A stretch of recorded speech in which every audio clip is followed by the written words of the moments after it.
Hello everyone, I'm Bruffy1322 and we're going to do something that I haven't done for a while, which is basically just sit down and discuss a new DLC. Now I know that the new gen versions of the game aren't technically a DLC, but they almost are in some ways.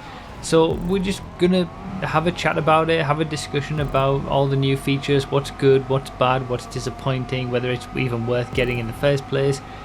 Let's have a talk about it, because I used to do this quite a lot back in the day. We'd sort of have the DLC and later on I would, after doing all the testing of the cars, I'd do a little discussion about it all, but I haven't done that for a while, but I think now is a good time to sort of bring that back because there's a lot to discuss, to be honest. So I want to talk about the new problems that the game has first, like very basic things that I think Rockstar should just be fixing immediately.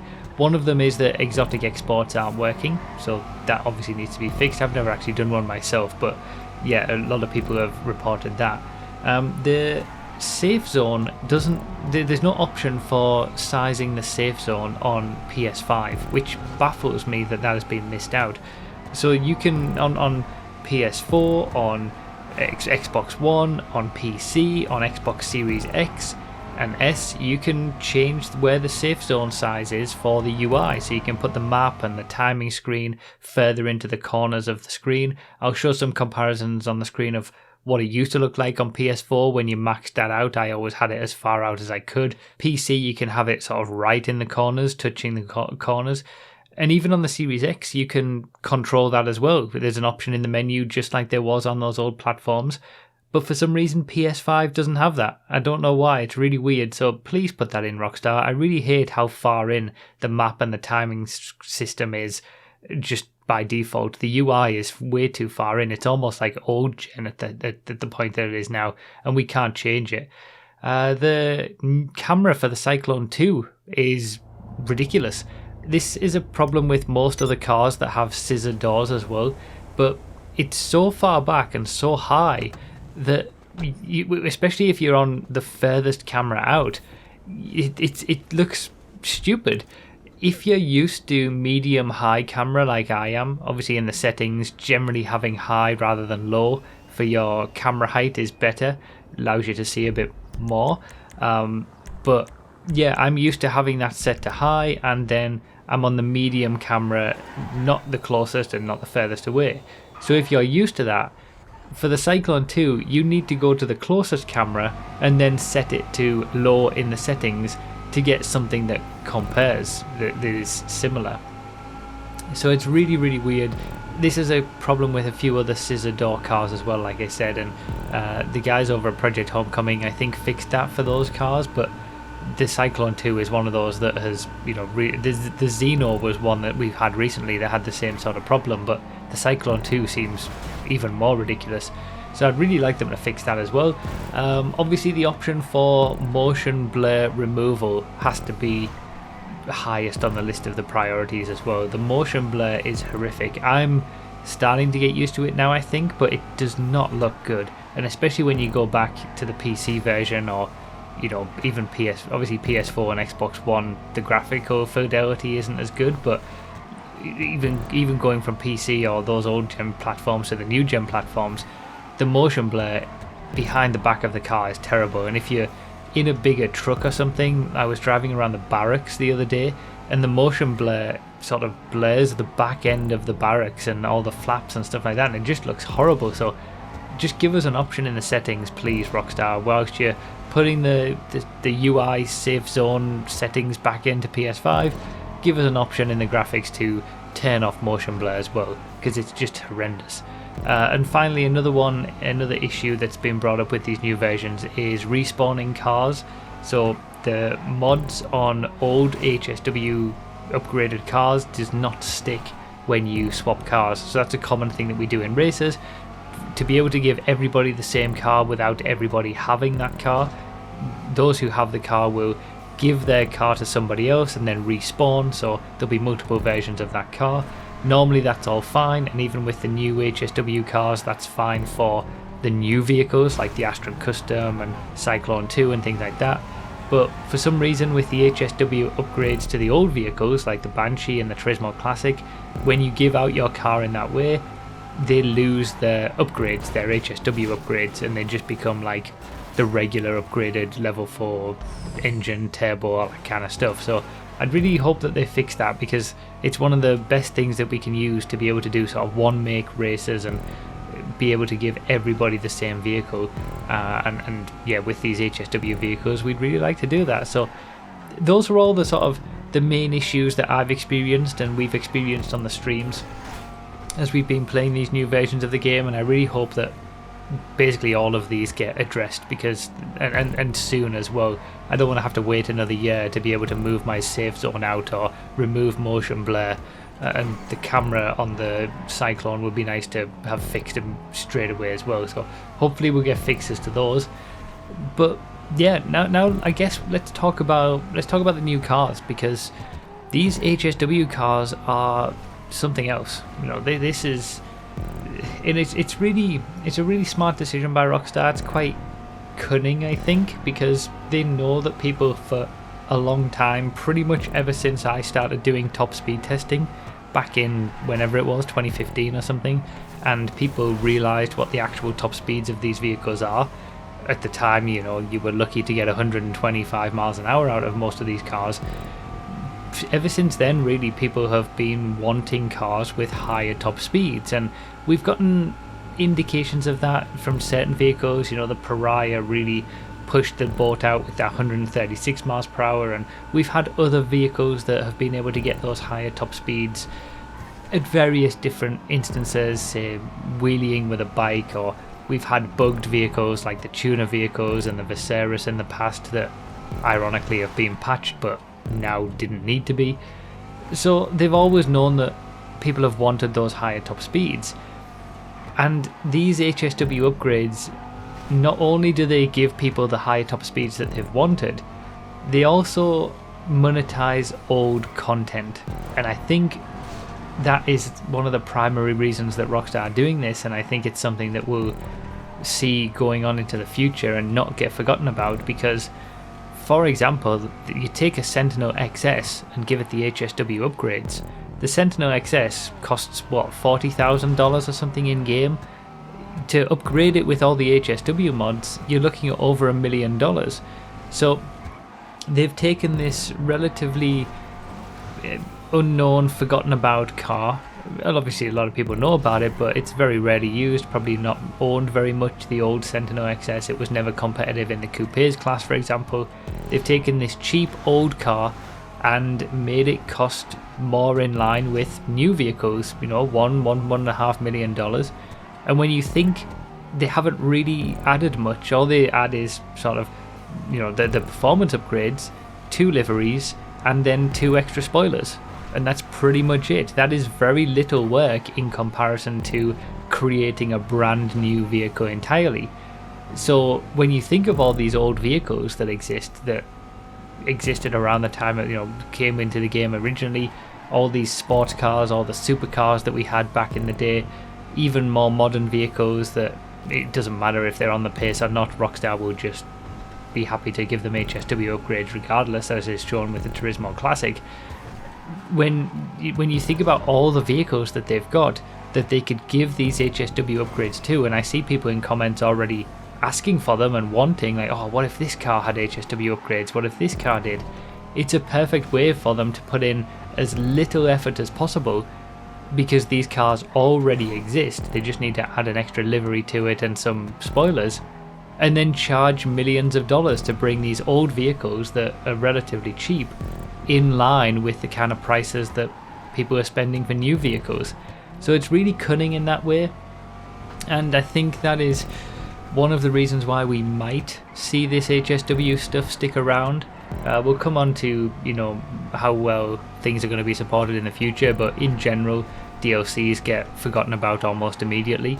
HSW stuff might not, for this reason. It's a relatively easy way for them to take more money out of the game with content that honestly already exists with the cars that are already in the game that are just cheap. So yeah, but you know, having said that, if you take that away, these HSW cars are great fun. There's no two ways about it. Having the extra top speed of these cars, I would say the 2 least interesting cars to drive are the 2 quickest, with the weaponized Ignis and the Cyclone 2. yes, they have their own quirks, but the beauty of these cars comes in from not having the grip and the general ability of some of the top cars in the game. You look at the Banshee, that it's basically just still a standard Banshee. You know, it's got the grip of a Banshee that the Banshee has always had. The S95, without the HSW mods, isn't that quick around the track. It's just like a bog standard sports car. It doesn't have an awful lot of grip, but you give them these massive top speeds. The same is true of the Astron Custom as well. I had a race with the Astron Custom and I really enjoyed it, because these cars have longer braking distances, so you've got to actually think about where you're braking going into a corner much more than you would normally used to be. You know, with old cars, you're talking even things like the Felter and stuff like that, you can get on the brakes moments before you get to the corner and have to turn in. There's basically no braking zone essentially. These cars, that's not the same. And then on the exit of a corner, you need to be more cautious with your application of the throttle. You need to think about when you're going to apply the throttle. You can sort of do cutbacks and things like that more easily if you can get on the throttle earlier, because these cars aren't getting up to their top speeds as soon, you know, basically straight away.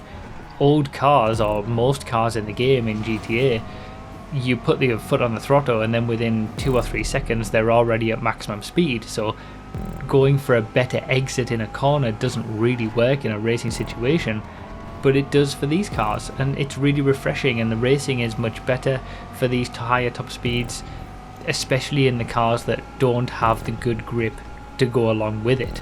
The fact that these cars are not that grippy and still need to take time to brake and accelerate and things like that, that's what makes them so good. Although it doesn't seem like it's a universal thought that everybody shares those impressions, because I've seen other comments of people complaining about these cars and complaining that they're undrivable in some way, and I guess that's what happens, you know, when you give the general GTA population cars with higher top speeds, and probably is why the game was designed in such a way in the first place, to have the top speeds that they did. All elements of game design have pretty much gone out of the window at this point, so you know, super high top speed cars, they're just going to become the norm, and the map is going to feel even smaller. But for us in the racing community, as long as you can handle these cars, they're so much more fun to race with. So I in a way, I do hope that they bring more, but I hope they choose the cars that they bring better. I don't really want to see the Turismo Classic again with other top vehicles. We don't need an HSW Pariah or an HSW Italy GTO. Or I guess now that we've got the top cars in supers, those are all available, because you know the HSW Ignis, weaponized Ignis, is just ridiculous. But I think the beauty and the strength of these HSW upgrades is taking, as much as it's annoying that they're going to start monetizing this old content, the benefit of it is taking these older cars that can't compete anymore and making them competitive. The idea that the Banshee, a 2013 original car, is back at the top of the sports class is great. And in the comparison with the Pariah on the testing video, the lap time testing video, it was great to see it. You know, it lost speed all the way through the lap and then pulled it all back just on the back straight, and it gives an extra dimension to the races. So I'd really like to see these older vehicles that are not on the pace get these HSW upgrades to make them on the pace, and not have an already dominant vehicle like a Turismo Classic be given even more performance. It's not necessary. But you know, this is Rockstar we're talking about. They don't really think about anything like that. They just put these on wherever it may be and don't even think about it. Speaking of not thinking about cars, the Arbiter GT, I don't think I'm ever going to do a race in that car. It's just, I'm going to sell it immediately. I don't understand why the Astron Custom and the weaponized Ignis exist, honestly. The HSW upgrades could quite easily have just been given to the regular Astron that we only got in the last DLC, and the regular Ignis for that matter as well, because we've got both of them in the last DLC.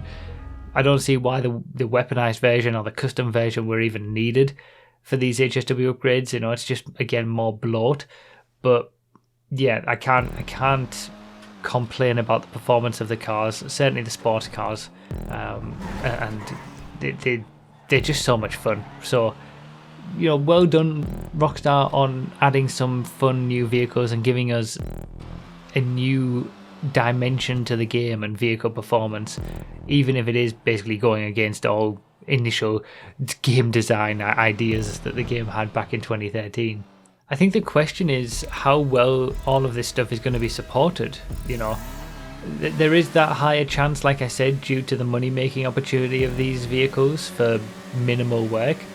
We don't need to have a new car entirely added to the game for Rockstar to be able to charge $1 million, $1.5 million, $2 million and get people to spend their money. But it does still run the risk of just being ignored after a few months like everything else. You look at the Arena War stuff, open wheel cars, tuners is the most recent version of it.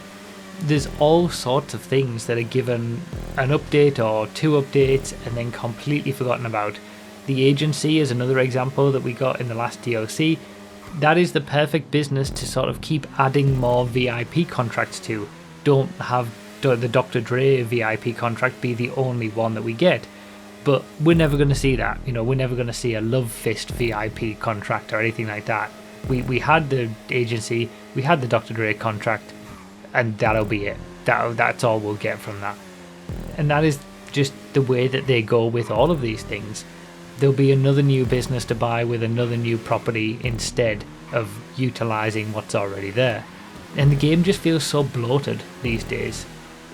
Not just with all the different businesses and the disparate things to do, but also the cars. You know, there's multiple versions of the same car so many times. We got 2 Comet S2s, one of which can be used in tuner races and one can't. That's just stupid.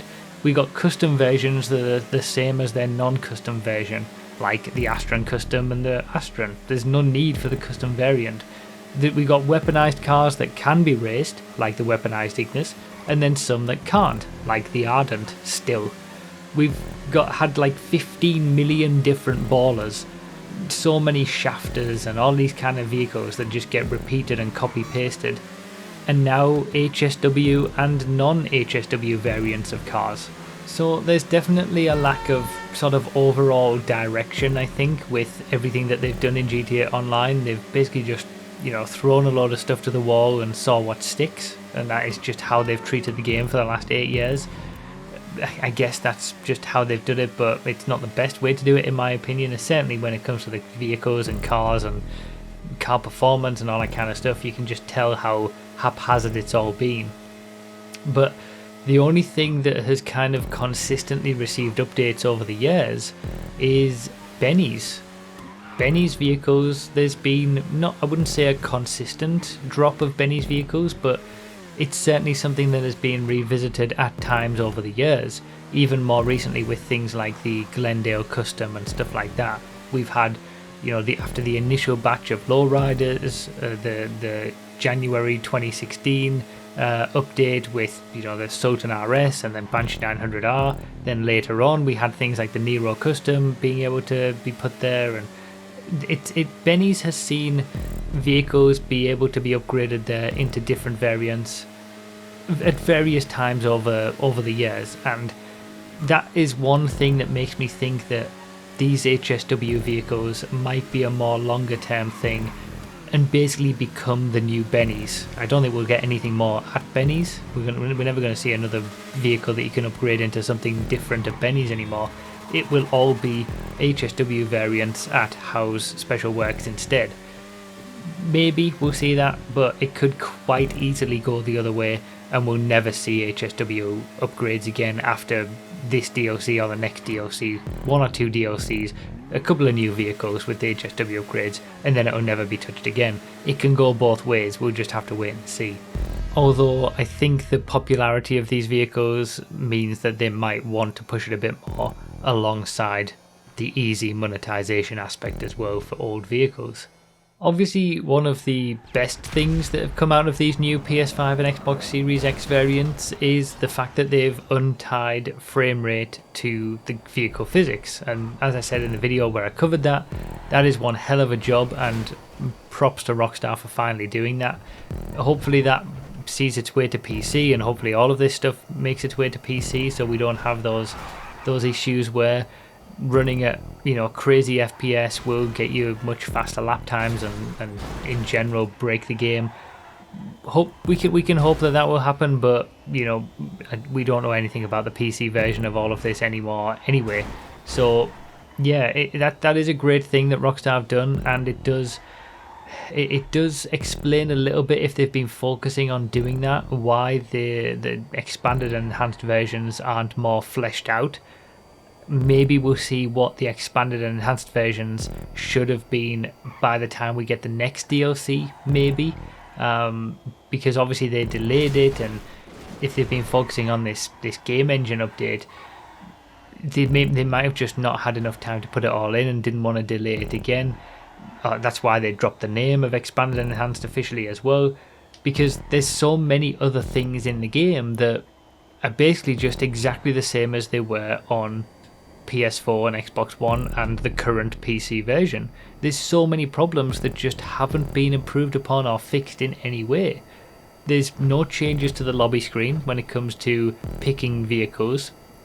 You've still got to scroll through every single vehicle that you own within a certain class within the timer, despite the possibility of owning hundreds of cars from a single class at this stage and not even being able to get to the vehicle that you want in time. There's no changes to the creator, no prop increase or checkpoint increase or being able to use different props in other race modes. There's no fixes for any common bugs that we experience. Every single bug that we know from PS4 and Xbox One is still in this version of the game. From looking at the job menu and not being able to go back to the first page of bookmarked jobs, to just all these little tiny issues that you run into every now and then, from wrenches not working in pit lanes and things like that. All of those are still here, so they haven't put any effort into fixing anything like that. There's no crossplay between at least PS5 and Xbox Series X. That would have been really nice to see as a good improvement. Not even cross-platform characters, so that you can just take your character from one platform to another and it will all sync up. There's no improvements to races in terms of like classes or having an open class be available, or and obviously that goes hand in hand with the creator as well. The Ardent is still not raceable as a custom version. If you own an Ardent, you still can't race it. Really the only improvement from a quality of life perspective was a few new names for things, like they changed join to quick join and creator to rockstar creator. Being able to load into a specific session, like an invite only session, from any other session without having to go to the creator first. That's quite a nice change, but it would also be nice to be able to just go to an invite only session from the splash screen as well without having to go to a public session first. But obviously Rockstar wants you to go to public sessions so that you'll try to make money in a public session, and other people will stop you from making money in a public session. And more options for turning off blips on the map. There's a few more options now, and that's been a little bit fleshed out. But that's pretty much it. Those three things, apart from the new vehicles, from a quality of life perspective, that's it. And there's so many other issues that have just carried over to the next versions of the game. And that was initially just really disappointing. It's really disappointing that the new version of the game hasn't done anything really. It hasn't improved anything from a core gameplay perspective. It's basically just added a mini DLC and made it look prettier if you take away the motion blur. So yeah, like I said, maybe when we get the next DLC, that will... My thoughts are that there'll be a DLC at the end of the summer that will bring the PC version in line with these new versions for PS5 and Series X, and then maybe that DLC will also flesh out the new gen versions as well. Maybe even the old gen versions won't get that DLC, and it might contain some of these things that we would have liked to have seen from Expanded and Enhanced. Although if that's the case, why didn't they just delay it for a couple of months? I don't think anyone would have really minded. But yeah, initially, that's one of the more disappointing things about Expanded and Enhanced, is that it's just the same game again. But then, on the other hand, a big benefit of expanded and enhanced, especially for the first 3 months, is it's either free or very cheap. At least GTA Online is. You know, if you already have a PS5, you can just jump onto GTA Online for free, and that is a big benefit. So there's no real downside. You know, we can be disappointed that there's not more to it and it's not more fleshed out, but certainly for those on PS5, it's a no-brainer to just upgrade anyway, because you're getting a few small improvements, even if it's not the improvements we would have liked to have seen, and you're not paying anything for it. It's just you're going on to the next gen version of the game. So in that way, it's you can't complain too much. Obviously, for those on Series X, it's gonna cost, it's like $10 or something. I would still say it's probably still worth $10, keeping in mind that hopefully moving forward we are going to see more improvements. You know, I think the old gen versions, PS4 and Xbox One, aren't going to see much more added to them at this point. I think they're just going to go full steam ahead on the new gen versions. So GTA Online is worth the price that they're asking, which is either $10 on Xbox Series X or for free. The single player I don't think is worth even the price that they're asking now. There's not really that much extra going on, and yeah, as they currently stand, both versions aren't worth the price that they're gonna be asking in 3 months' time, which is like $40 for the whole thing and $20 for online. You know, no way. But maybe in 3 months' time it will look a lot different and they'll have added more stuff in. And ultimately, you know, if you're on PS5, it's free anyway, and you're going to get access to these new vehicles. That's worth it alone. You get access to new vehicles for a free upgrade. It's just like a little DLC essentially, and the game looks a bit better. That's certainly worth it. The one thing that I felt like was kind of a missed opportunity is that they didn't give the new vehicles, the new HSW vehicles, not even one of them, the anti-boost handling flag. So I talked about this in a previous fact-finding video where the open wheel vehicles only, they've got this anti-boost flag, which means there's no curb boosting, you can't brake boost, all these boosts that we used to for regular cars. They added a single handling flag to the open wheelers that eradicated all of it. I'll leave a link to that video in the description if you want to go check it out. And I feel like it's a little bit of a missed opportunity that they didn't add that flag to some of these HSW cars just to see what it was like. It would have been interesting to see, because the problem with these that flag is that once you added it to cars, these cars needed more power because they just inherently get their speed from the curb boosts and micro bumps in the road that you don't necessarily notice. So when you add this anti-boost flag to these cars, they become, you know, 10-20 mile per hour slower, and they just feel really sluggish. Well, these new HSW cars are getting these crazy power increases, which would have perfectly counteracted the lack of pace increase that they would have had from this anti-boost flag. I don't know whether they intended that to happen and it never got pushed through, and these HSW upgrades shouldn't have the speeds that they do. Maybe they should have been more like 140 miles per hour because they would have had the anti-boost flag. But I feel like it was a little bit of a missed opportunity just to not even try it, to see what it would have been like, given that they're going to get a lot more engine power anyway, just to see what the cars would have been like in a world where there's no curb boosting and no brake boosting and all this kind of stuff. But, you know, they chose not to do that. So yeah, we're always baffled sometimes by Rockstar's decisions and general direction of the game and GTA Online in general, and adding new cars and car performance and all that kind of stuff. So nothing new there, I suppose. But yeah, all in all, I can't really say I'm very whelmed. I'm not overwhelmed, I'm not underwhelmed, I'm just right in the middle. It's an improvement in some areas, the new versions of the game.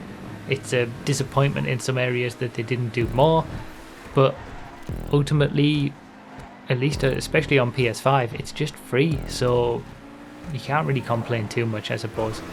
We'll have to see what happens in the future and whether the things that they bring over the next few months and maybe the rest of this year will make it worthwhile and it be a, you know, sort of a proper upgrade. But yeah, let me know all your thoughts in the comments. It's been nice to kind of just sit back and chill again and ramble. I know that these rambling videos aren't always the best for people because they sometimes can't listen to me just ramble on like this for half an hour. I do tend to repeat myself sometimes and all that kind of stuff, but hopefully it hasn't been too bad. It's been a long time since I've done one of these things and I had a lot to say for this one, so I thought it was just worthwhile. But yeah, let me know all your thoughts in the comments as well. What do you think? If you've got the new PS5 and Series X versions, what do you think about it? If you're on PC, or the content that you've been seeing on these new versions, do you wish you had it and are you hopeful that you'll get it? If you're on the old gen versions and you would have been on these new gen versions but you haven't been able to secure a new gen platform, you know, air your frustrations out in the comments. Just let me know all your thoughts wherever you are, whatever you're doing. Let me know your thoughts in the comments and I'd be interested to see what the general take is. But yeah, that's pretty much it for this one. Thank you guys so much for all the support, and I'll see you next time.